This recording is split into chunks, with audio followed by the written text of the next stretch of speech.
like a fairy tale. It's a phenomenal story. It makes him look absolutely fantastic.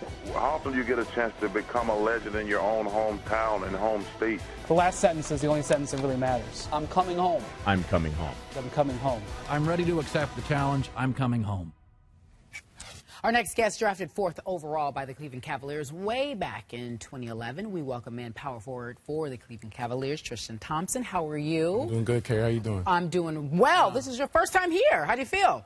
Feels great. Well, you know, up early, hanging out with you guys. It's a pleasure. Can I borrow that? Let me say this. Let me say I this. like that. Let me say this. Let me say this. This brother right here, I want everybody to know because the jacket is fly. Rich Paul did not put him in that outfit because Rich Paul gonna take credit for it. Almost. But he would try to take credit for anybody. Rich Paul is his guy, and he would, just like he's LeBron James' guy, he will try to take credit for anything that looks good. Right. That's not Rich. That was all you? That's Rich it. had nothing to do with that? No. Rich had nothing to do with this. This is all me. Okay. This is my creativity. And,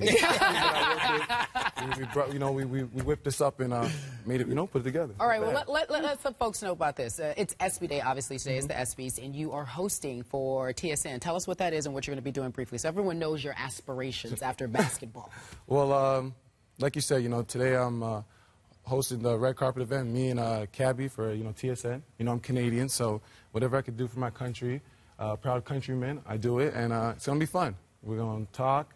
Ask people what about their what they chose to wear this evening, and just go from there. All right, so relax. Now it's time to have fun. You got to relax. Let's go. We got to talk about your boy LeBron. I know you guys are good friends, La Familia. He's coming home, back with you.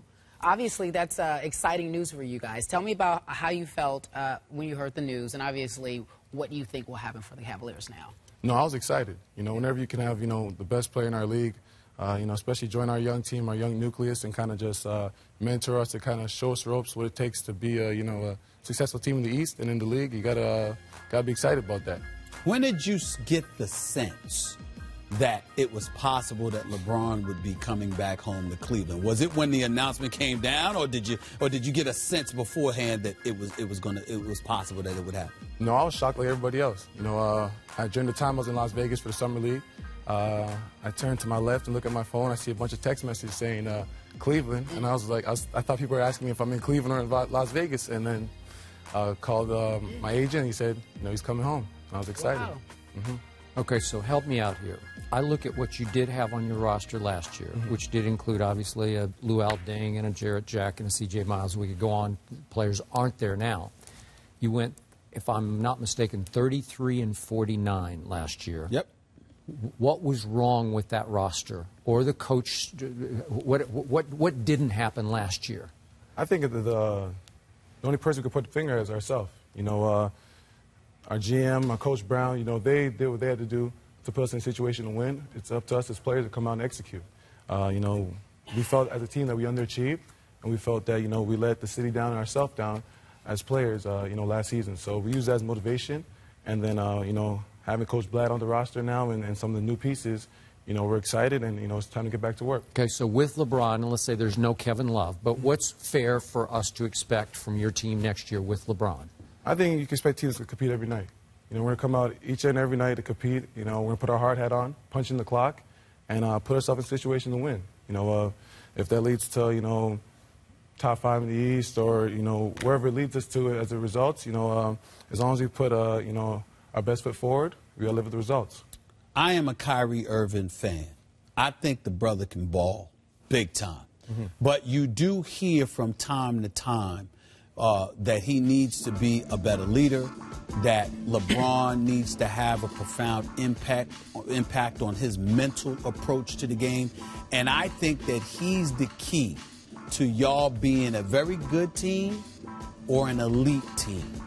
Talk to us about Kyrie Irving and what you guys think about him. Well, he's the head of the snake. He's our leader, and as our point guard, he's, our coach on the floor. So, we have high expectations for him.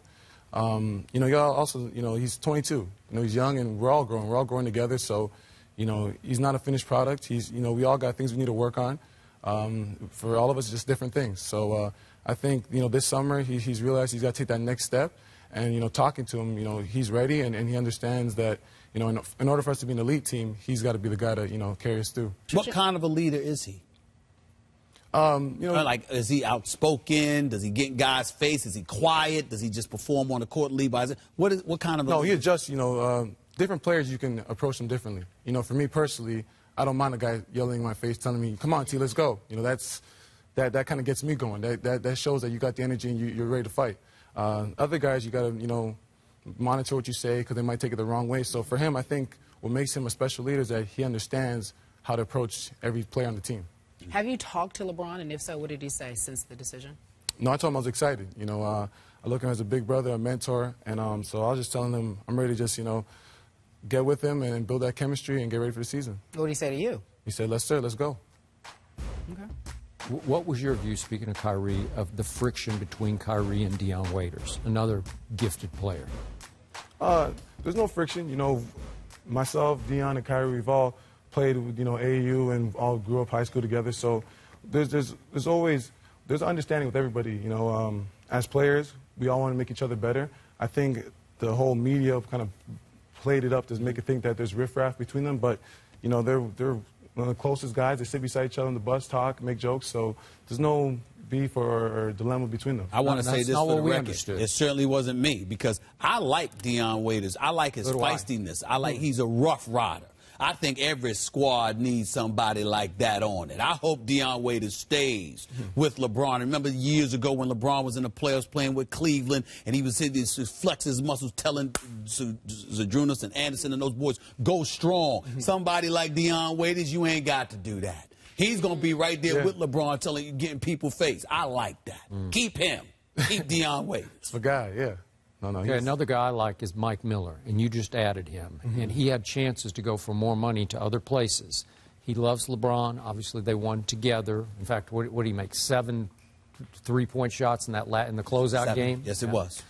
So, do you have a feel for what he can do for you? Oh, he's going to make our job easy. Whenever you have, you know, shooters on the court, it keeps the floor spread. And for me, you know, going up in a pick and roll for, you know, either Dion, Kyrie, or LeBron, if you have Mike Miller in the corner, you got to honor that. You can't help off too much because, you know, a 3-point shot's like a layup to him. It's going down. Yeah.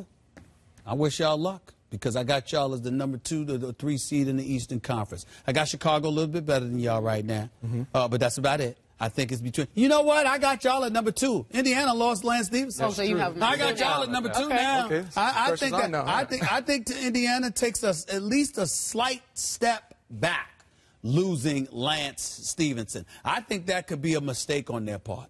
I agree with you on that. Yeah. I think that was advantage Cleveland. Yes. All right. Good question. Our next guest, actually... We have another guest? We have another guest coming out. I want you to sit here and hang out with him. Our next guest actually won the Espn golf tournament. I couldn't wait to see him. He won the tournament? The tournament. He won the golf J.R. Smith, ladies and gentlemen. Now, you guys are buds, right? Yeah, we're the same high school. You went to high school alumni. Oh, I didn't know that.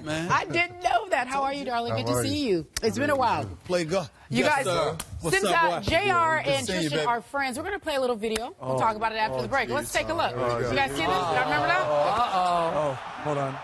Hold on. One more time.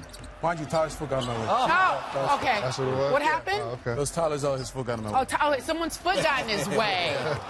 That's all. All right, we're talking about it after the break. JR's hanging out. I didn't know they were going to show that. Tristan is a good, listen. Fall it to the ground. Listen. Fall it to the ground. That's a tough job.